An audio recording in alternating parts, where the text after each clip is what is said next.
یہ جگہ جگہ لکھا تھا واہ ماں تیری عظمت کو سلام، واہ ماں تیری عظمت.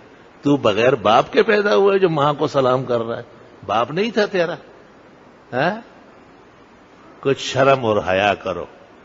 عیسائیوں کے بے پیندے لوٹے، وہاں تو عیسیٰ علیہ السلام بغیر باپ کے ہیں، قدرت الہی سے پیدا ہے.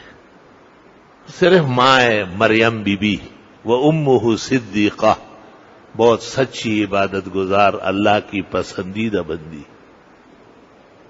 وہاں ماں تیری عظمت کو سلام. باپ تو ویسے ہی بیکار تھا اور پھر ریٹائر بھی ہو گیا، ایک 5 سیدھا ایک ٹیڑھا. انہوں نے دولت کمائی، بینک بیلنس جمع کیا، لیکن انسانیت نہیں کمائی. انسانیت دولت سے کہاں آتی ہے؟ اگر بہت قیمتی مورتی ہو، بت ہو سونے کا، پھر بھی وہ انسان نہیں. کولمبو جانا ہوا تھا تو جہاز میں بیٹھنے میں کچھ وقت تھا تو ساتھیوں نے کہا یہاں چیزیں ویزیں دیکھتے ہیں. وہ مہاتما گوتم بدھ کے ماننے والے. ایک دکاندار عورت نے مجھے ایک مورتی دکھائی. اب مجھے کہا یہ 4 لاکھ یا 4 کروڑ کی ہے. میں نے کہا یہ کیا چیز ہے؟ اس نے کہا یہ جو ہمارا مذہبی بڑا ہے مہاتما گوتم بدھ، یہ اس کی مورتی ہے. میں نے کہا وہ مرد تھا یا عورت؟ کہا نہیں مرد تھا. میں نے کہا اس کے تو باقاعدہ نشانیاں اور طرح لگی ہوئی. مجھے کہتے ہیں خدا کے لیے باہر نکلو، میں گرفتار ہو جاؤں گی. میں نے کہا اتنا حق بھی نہیں ہے کہ جو مورتی $4 لاکھ کا خرید ہے، اب وہ یہ نہیں پوچھ سکتے آپ نے تو اس کی شکل عورت کی بنائی، کیونکہ ان پر جب یہ اسلام سے دور ہوتے تو ان پر عورت کا غلبہ ہوتا ہے. یہ قاعدہ یاد رکھیں. جگہ جگہ لکھا ہے واہ ماں تیری عظمت کو سلام. ایسا جیسے باپ نام کی کوئی چیز نہیں. انسانوں کا نسب ماں سے نہیں ہوتا، باپ سے ہوتا ہے. حیوانات کا نسب ماں سے ہوتا ہے. ان کا باپ کہاں ڈھونڈوں گا کہ وہ بیل کہاں ہے، وہ بکرا کہاں ہے؟ ماں کڑی دیتی. وہاں ماں تیری عظمت کو سلام.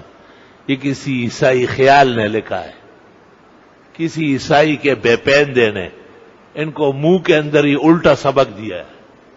عظمت تو باپ کی ہے، ماں کی تو شفقت ہے. جب ماں کا ذکر ہوا تو پیغمبر نے کہا ان کے قدم میں تو جنت ہے، الجنت تحت اقدام الامہات. ماں کا ذکر آیا تو نیچے سے خزائن سمجھائے، عزت سمجھائی. اقدام قدم کی جمع ہے، قدم پیر کو کہتے ہیں. اور جب باپ کا ذکر آیا تو دیکھو پیغمبر کیا کہتے ہیں، رضا الرب فی رضا الوالد وسخطہ فی سخطہ. اللہ تعالیٰ کی رضا باپ کی رضا میں ہے اور اللہ کی ناراضگی باپ کی ناراضگی. دیکھو باپ کا جب نمبر آیا تو اوپر لے گئے. تو عظمت باپ کی ہوتی ہے، ماں کی نہیں ہوتی. ماں کی شفقت ہوتی ہے. کم عقل قوم، اسلامی شعائر سے دور و دراز ہونے والی اور پرائی چیزوں پر فخر کرنا. یہ معلوم نہیں کہ مذہب اس بارے میں کیا رہنا. مذہب آپ کو ایسے فضول باتوں سے منع کرتا ہے. علماء نے مثال دی ہے کہ عظمت اور شفقت میں کیا فرق ہے. نکاح کروں یا نہ کروں یہ مسئلہ باپ کا ہے. ابا جان سے مشورہ ہونا چاہیے. کہاں کروں، کیسی لڑکی ہو، یہ ماں کا مسئلہ ہے. یہ پسند ناپسند یہ شفقت کا باب ہے، محبت کا باب ہے. تنخواہ لے لی آپ نے، ابا جان کے ہاتھ میں رکھیں گے، ماں کو نہیں دیں گے. سبزی لے آئے، فروٹ لے آئے، خوبصورت کپڑا لے آئے، یہ اماں جی کو تلاش کرو. ایسا نہیں ہے جیسے آپ نے اس کو جنگل سمجھا ہوا ہے. ہر چیز کا تول ترازو موجود ہے.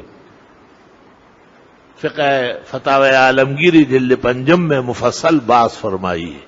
باپ بیٹھا ہوا ہے اور ماں کو کہہ دے وہ تیری عظمت کو سلام، تو پھر باپ کو یہ کہے کہ آپ کا گلی سے چلے جانے کو سلام. گھر سے نکالنا چاہتے ہو، کئیوں کو نکال چکے ہیں، کیونکہ یہ گونگڑے جو ہے تو بولنا جانتے نہیں ہیں.